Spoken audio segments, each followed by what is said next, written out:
कि कहे थे कि डीजल पेट्रोल की कीमत कम होगी, तो आप देख रहे हैं डीजल पेट्रोल का कीमत कैसे कम हुआ है।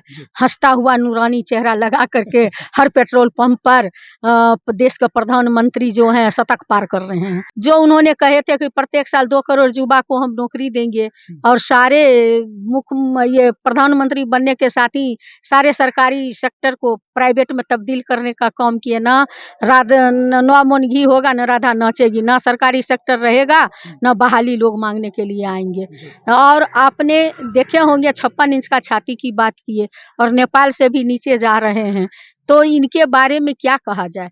ये लोग चुनावी लॉलीपॉप दिखा रहे हैं और जब चुनाव खत्म हो जाएगा तब बोलेंगे ये तो चुनावी जुमला था। ये देश का, ये पूरे दुनिया, जहाँ तक ये पूरा पृथ्वी बना हुआ है, भारत पहला देश है जहाँ पर शिक्षा पर, जो हमारा शिक्षा मौलिक अधिकार में शामिल है, उस शिक्षा पर 18% टैक्स लगता है। आप कैसे कहेंगे राजा हो या भंगी की संतान सबका शिक्षा एक समान है। चौकस भारत और मैं ब्रजेंद्र। विधानसभा के साथ साथ विधान परिषद का भी जो सत्र है वो चल रहा है। कई एमएलसी हैं जो आप निकल रहे हैं।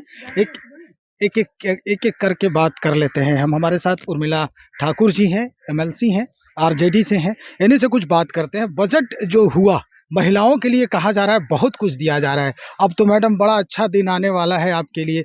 गुलाबी बसें दिखेंगी, महिला ड्राइवर होगी, महिला कंडक्टर होंगे और महिला ही यात्री भी होगी। महिला हाट की भी व्यवस्था की गई है। आप भी एक महिला हैं, कैसे देखती हैं इसको?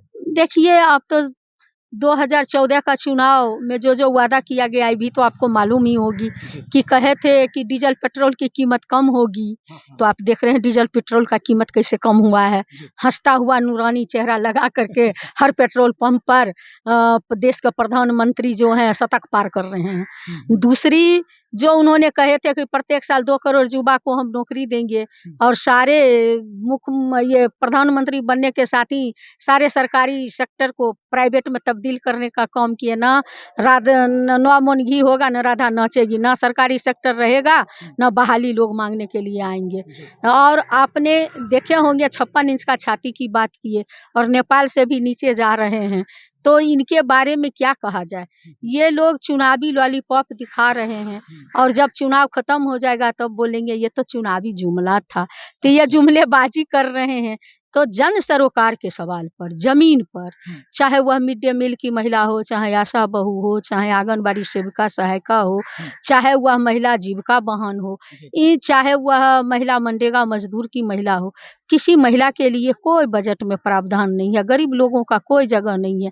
ये देश का, ये पूरे दुनिया, जहाँ तक ये पूरा पृथ्वी बना हुआ है, भारत पहला देश है जहाँ पर शिक्षा पर, जो हमारा शिक्षा मौलिक अधिकार में शामिल है, उस शिक्षा पर 18% टैक्स लगता है। आप कैसे कहेंगे राजा हो या भंगी की संतान सबका शिक्षा एक समान। 18% जहाँ टैक्स लगता हो वहाँ कैसे? तो सबसे ज्यादा बजट दिया गया है। तो आप देखते हैं कि मिड डे मील के द्वारा शिक्षा पर, या जो आप देखते हैं बेंच कुर्सी के जगह पर, इनके ही आप देखे होंगे सदन में इनके ही पार्टी के लोग बैग दिखा के कह रहे थे कि 400 का है, ऐसे 1500 2000 लिया जाता है। तो आप समझ सकते हैं कि कैसा लूट है। तो यहाँ तो लूट के लिए बजट कागज पर न बनते देखे हैं, चूंकि आगे 2025 में चुनाव है, लेकिन लोग उस जुमला में आने वाले नहीं हैं। बिहार के लोग 2014 में जो है 40 में से लोकसभा का 39 सीट दिए, फिर 24 में जो है 12 सीट दिए और उनके एनडीए को 24 सीट देने का काम किए। फिर भी ना विशेष पैकेज बिहार को, विशेष राज्य का दर्जा, यहाँ तक कि मुख्यमंत्री जी गिड़गिड़ाते रहे प्रधानमंत्री के आगे कि पटना यूनिवर्सिटी को सेंट्रल यूनिवर्सिटी कर दीजिए, वो भी नहीं मिला।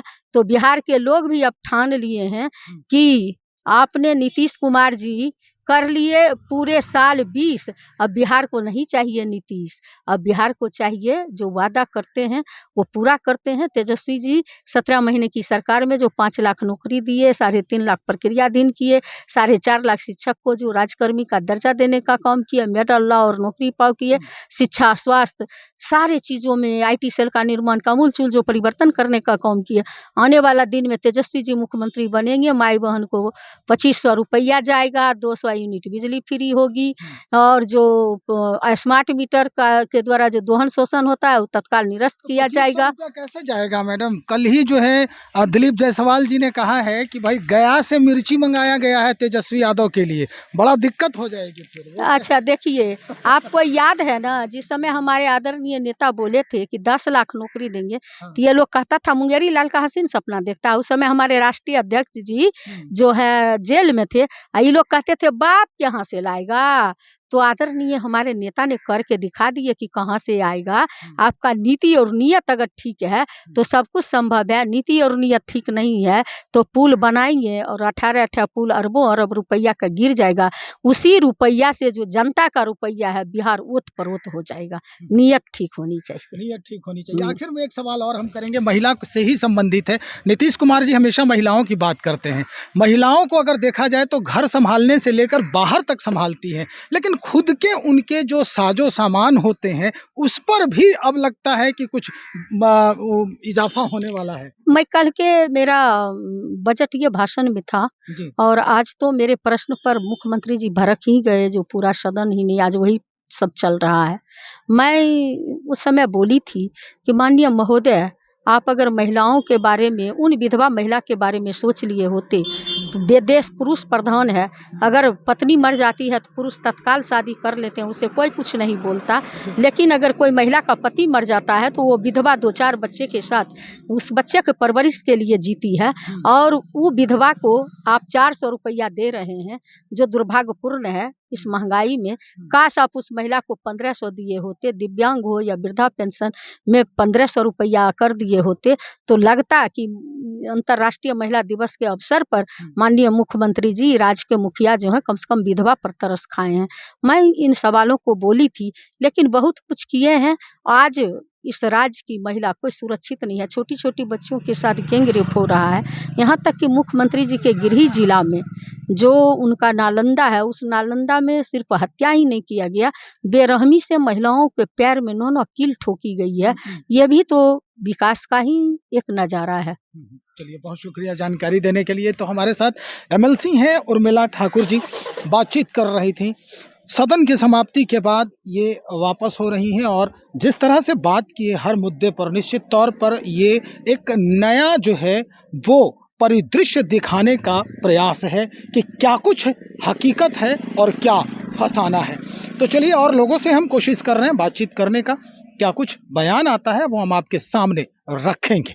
तब तक इंतज़ार करें, बने रहें हमारे साथ। बहुत शुक्रिया आपका।